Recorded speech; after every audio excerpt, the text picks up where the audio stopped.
레위기 6장 8절로 13절까지의 말씀, 우리 다 같이 한 목소리로 합독하겠습니다. 여호와께서 모세에게 말씀하여 이르시되 아론과 그의 자손에게 명령하여 이르라. 번제의 규례는 이러하니라.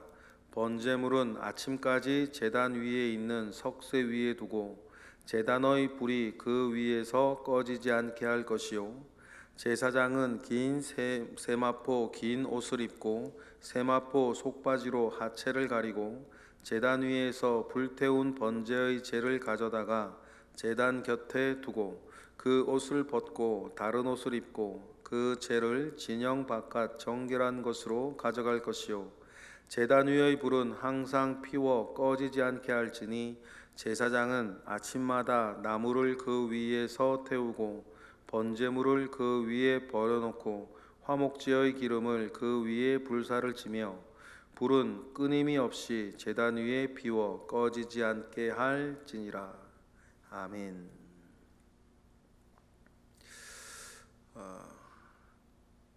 번제에 대한 이야기를 우리가 레위기를 시작하면서 함께 묵상을 했는데 6장에 다시 번제에 대한 이야기가 나옵니다. 그래서 생명의 샘가 제목도 번제 보충 규례 이렇게 나와 있는데 1장에 나오는 번제에 대한 이야기가 제사를 드리는 제사자의 입장에서 번제를 어떻게 드려야 한다라고 하는 소개라고 한다면 6장에 다시 나오는 이 번제에 대한 규례는 제사하는 사람을 위한 지침에서 그 번제를 집도할 제사장을 위한 규칙을 다시 설명하고 있는 대목이 되겠습니다. 우리가 상식적으로 보면 당연히 이렇게 돼야 되는 거죠. 지금 레위기가 맨 처음 공포되어질 때에 이 번제만 생각하더라도 이 번제는 이스라엘이 지금 처음 하는 것입니다. 처음 하는 것이니까 제사를 드리는 사람도 그 제사를 집례해야 할 제사장도 이것이 어떻게 드려져야 되는 것인지에 대한 세부적인 지침을 그들은 가지고 있지 못했어요. 그래서 하나님께서는 번제나 뒤에 이어질 소제, 화목제, 속죄제와 속건제들을 두 번 반복하시는데 첫 번째는 제사자를 위해서, 두 번째는 제사장을 위해서 이렇게 설명을 다시 한번 해주시는 것입니다. 당연히 그렇게 되어져야 할 부분뿐만 아니라 성경을 가만히 보면 이러한 형식의 진술이 되게 많아요. 성경은 중요한 사건은 두 번 정도 반복해서 다시 알려주실 때가 많이 있습니다. 예를 들어서 창세기를 보더라도 1장의 천지창조가 나오고 또 2장의 천지창조가 다시 나오는데 창세기 1장에 나오는 천지창조는 천지가 창조되어지는 전반적인 상황을 이야기하고 창세기 2장에 나오는 천지창조는 인간 창조라고 하는 그 중심에서 다시 한번 말하는 것이랑 똑같습니다. 그래서 성경은 이런 독특한 자기만의 표현법이 있는데 큰 사건을 두 번 반복해서 설명을 하는 것이고, 그리고 성경을 읽으시다 보면 여러분들도 큰 사건이 아니라 표현법에서도 똑같은 내용을 두 번 반복하고 똑같은 단어를 두 번 반복하고 하는 일들이 성경에는 아주 자주 등장해요. 그것을 전문 용어로는 성경의 평행법 이렇게 표현하기도 합니다. 성경은 언제나 두 번 반복해요. 두 번을 반복하는 이유도 우리가 그 이스라엘의 문화나 영적인 의미에서도 또 우리가 이해할 수 있어요. 두 번 반복하는 것은 확실히 증언하는 것이죠. 이스라엘의 증인이 두 명 이상이라야 증인으로서의 가치가 증명되듯이 성경의 중요한 사건들도 두 번 반복함으로써 이것은 확실한 일이다 라고 하는 것을 증명하려고 하시는 하나님의 독특한 또 방법, 증언하는 방법도 있는 것입니다. 그러니 레위기에서 번제를, 다른 제사도 마찬가지지만 번제를 두 번 반복하는 것도 이스라엘이 확실히 지켜져야 한다, 확실히 들어야 한다 라고 하는 그 증거의 한 방편이기도 할 것입니다. 그래서 6장부터는 번제를 제사장의 관점에서 다시 한번 설명을 하듯이 다른 모든 제사들도 설명을 다시 한번 할 것입니다. 그래서 하나님께서는 6장 8절에 모세를 다시 불러서 말씀을 하시는데, 이 번제에 대해서 여러분 우리가 읽을 때 제일 중요하게 다루어져야 할, 제사장의 입장에서 가장 중요하게 다루어져야 할 일들이 있어요. 그것이 9절에도 나오고 12절에도 나오고 13절에도 나오는데, 제일 중요한 원칙, 제사장의 입장에서 번제를 생각할 때에 가장 중요한 원칙이 무엇인지 우리 9절에 다시 통해서 다시 한번 확인해 보겠습니다.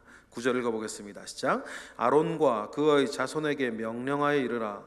번제의 규례는 이러하니라. 번제물은 아침까지 제단 위에 있는 석쇠 위에 두고 제단의 불이 그 위에서 꺼지지 않게 할 것이요 라고 하면서 꺼지지 않게 할 것이다. 번제단의 불이 꺼져서는 안 된다 라고 하는 말씀을 주세요. 이 말씀을 우리가 먼저 기억을 하고, 9절에 보니까 이 말씀은 누구에게 주는 거예요? 9절 처음에 보니까 일반 이스라엘 백성들에게 하시는 말씀이 아니고 이스라엘에게 이르라 이렇게 나오는 것이 아니라 제사장은 아론의 자손들만 이제 대대로 하게 되는 것이라고 주님이 정해 주셨으니까 9절 우리 첫 번에 보니까 아론과 그의 자손에게 명령하여 이르라 라고 하면서 아론의 자손들에게 주시는 말씀이라고 되어 있죠. 그러니까 이것은 제사장들을 위해서 주시는 말씀이구나 라고 하는 것을 우리에게 알게 합니다. 그리고는 번제의 규례는 이러한데 꺼지지 않게 할 것이다 이렇게 이야기를 하세요. 꺼지지 않게 할 뿐만 아니라, 그리고 제사장이 집례할 때에 복장에 대해서 10절처럼 이야기를 하시죠. 10절 읽어보겠습니다. 시작. 제사장은 세마포 긴 옷을 입고 세마포 속바지로 하체를 가리고 제단 위에서 불태운 번제의 제를 가져다가 제단 곁에 두고 라고 이야기를 합니다. 먼저 제사를 집례할 때에 세마포 긴 옷을 입고 아무 옷을 입지 말고 언제나 제사장의 복장 세마포 긴 옷을 입고 집례할 것이다 라고 이야기하고, 세마포 속바지를 입어서 하체를 가리라 이렇게 얘기를 하시죠. 하체를 가린다 라고 하는 것은 완곡한 표현이죠. 하체가 드러나지 않도록 하체를 가린다 라고 하는 것은 완곡하게 이게 남성의 음부를 생식기를 드러나지 않도록 하라 이런 말씀입니다. 여러분, 이 복장 규정이 있는 것은 의미는 간단합니다. 거룩하게 진행되어지는 일인 것을 표시하는 일과, 그리고 사람의 모습이 음으로나 양으로나 드러나서 예배의 초점을 흐리지 말라 이런 의미가 또 있는 것이죠.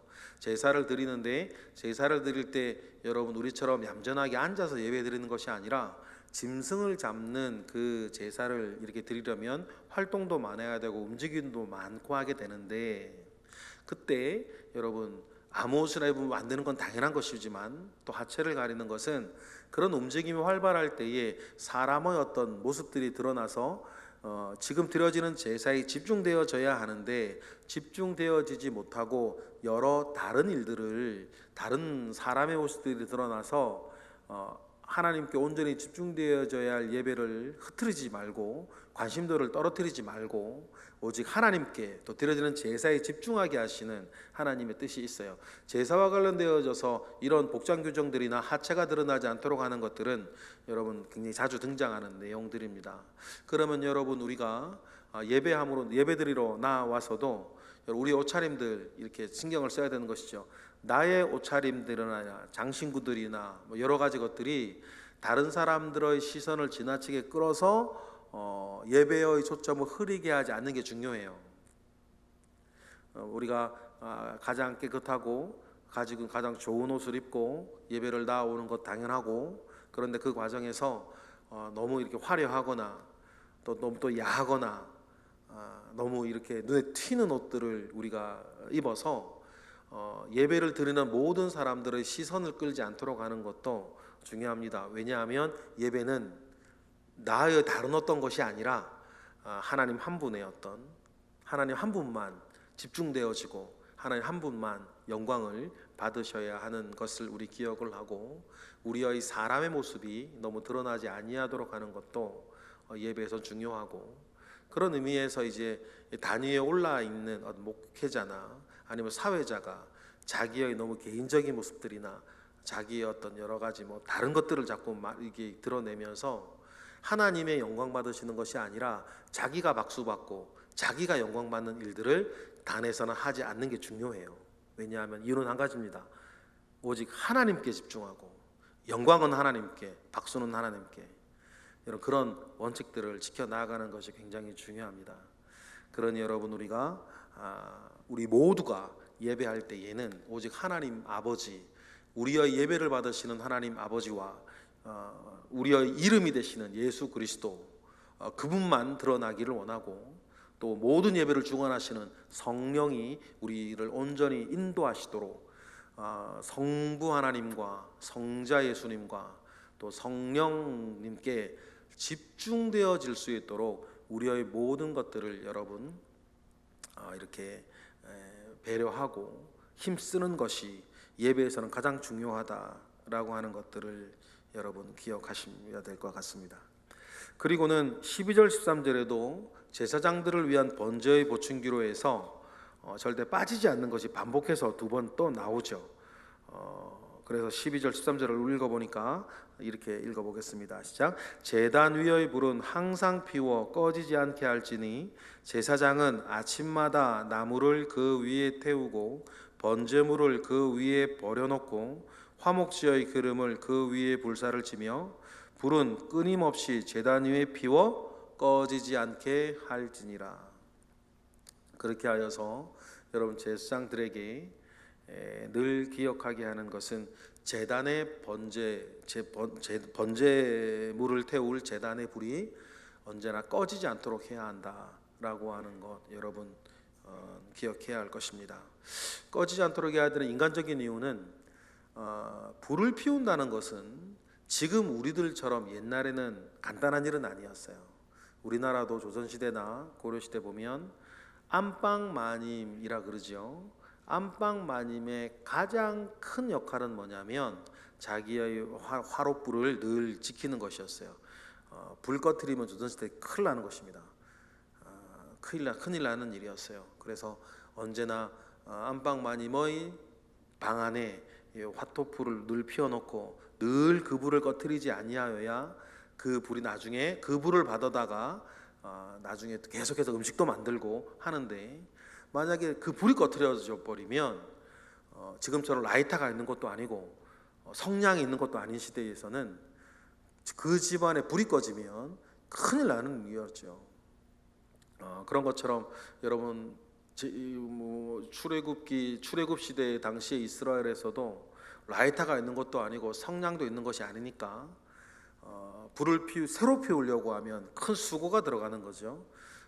그리고 또 제사 드리기 위해 제사 드리려고 사람들이 왔는데 불이 없어가지고 그러면 불을 피우는 그 시간부터 시작해가지고 일정이 엉망이 되겠죠.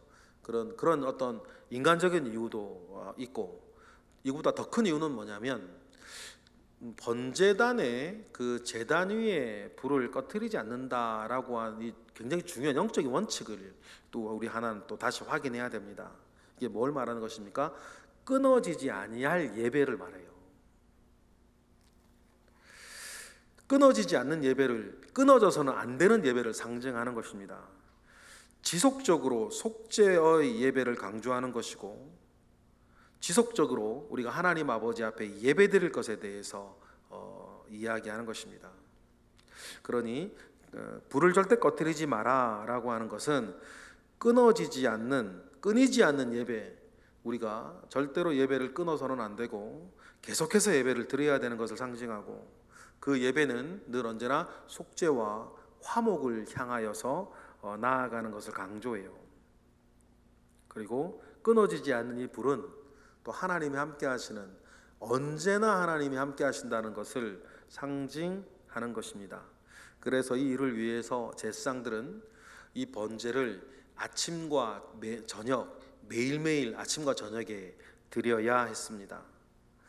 아침과 저녁에 매일매일 드린다고 해서 또 매일 상자를 써서 상번제라 이렇게 나중에는 부르기도 했어요.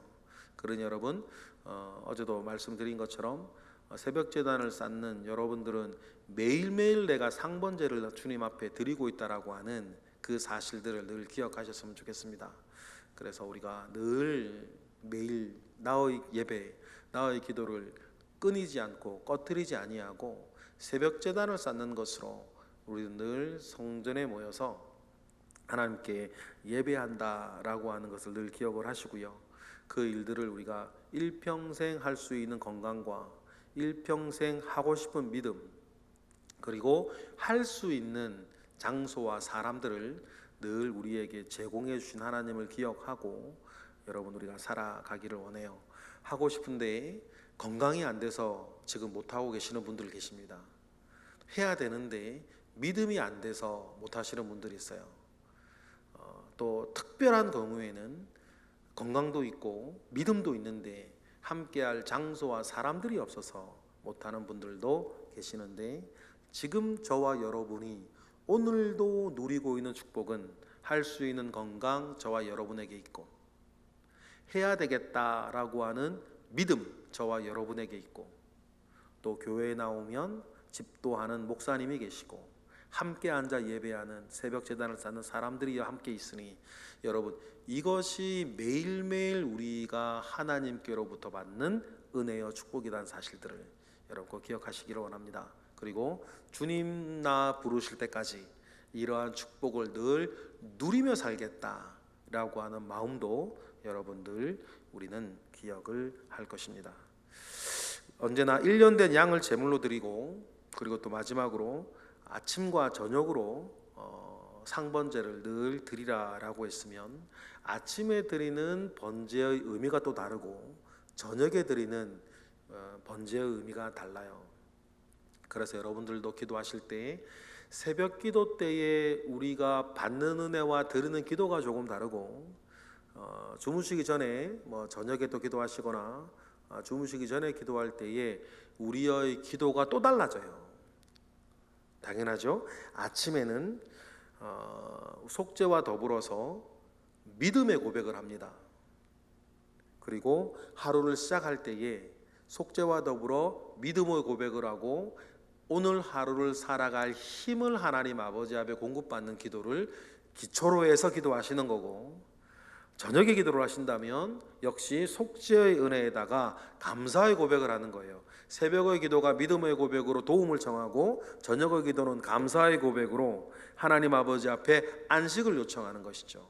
그래서 아침 기도는 하나님 오늘 나를 지켜주시고 힘을 주시고 역사해 달라고 하는 기도를 한다고 한다면, 저녁의 기도는 오늘 하루에 대한 감사를 속죄와 더불어서 드리는 것이겠죠. 여러분, 이것이 우리가 하루를 생각하더라도 아침에 드리는 기도와 저녁에 드리는 기도가 그렇게 다른 것입니다. 여러분, 우리 새벽 기도를 할 때 여러분들이 늘 가지고 있는 기도 제목 기도도 하시고, 또 우리의 새벽 제단 속에는 간밤에 지었던 나의 죄를 속죄하고, 그 다음에 오늘 하루를 살아갈 힘과 지혜, 하나님의 도움을 요청하는 기도를 하시도록 하시고, 저녁에는 역시 오늘 내가 하루 동안 지었던 죄를 속죄하고, 오늘 하루 내가 나로 하여금 살게 하신 하나님, 도우신 하나님, 나를 보호하신 하나님께 감사하는 감사의 고백 기반 위에서 다른 기도들을 하시는 일들이 우리 가운데 꼭 있어야 될 것이에요. 이런 것을 어떻게 하는 것이에요? 매일매일 반복한다고 해서 상번제라 그렇게 부르던 것입니다. 여러분, 이렇게 매일매일 쌓는 제단이 여러분 하나님 아버지 앞에 기억됨이 되고, 우리가 일평생을 어떻게 무엇으로 살았냐라고 하는 것을 담보하는 하나님 앞에서 우리의 기쁨과 감사의 제목이 될 것입니다.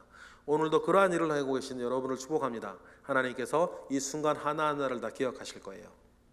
기도하겠습니다. 할렐루야. 하나님, 감사와 영광을 올려드립니다. 크신 은혜 가운데에 오늘 우리는 살고 있고 상번제와 같은 새벽 제단을 쌓고 있습니다. 이 일들이 우리의 일평생 지속되게 하시도록 하나님 건강도 주시고 믿음도 주시고 좋은 동역자들도 주님 허락하심에 감사드립니다. 주님이 주신 이 축복을 늘 우리가 누리며 살아갈 수 있도록 주여 역사하옵소서. 이 시간 드려지는 1000번째 예물 주님 기억하시고 이 시간 또한 상번제와 같은 새벽제단 쌓는 이들을 주님 기억하사 하나님 아버지 앞에 온전케 하시옵소서. 예수 그리스도의 이름으로 기도드렸나이다. 아멘.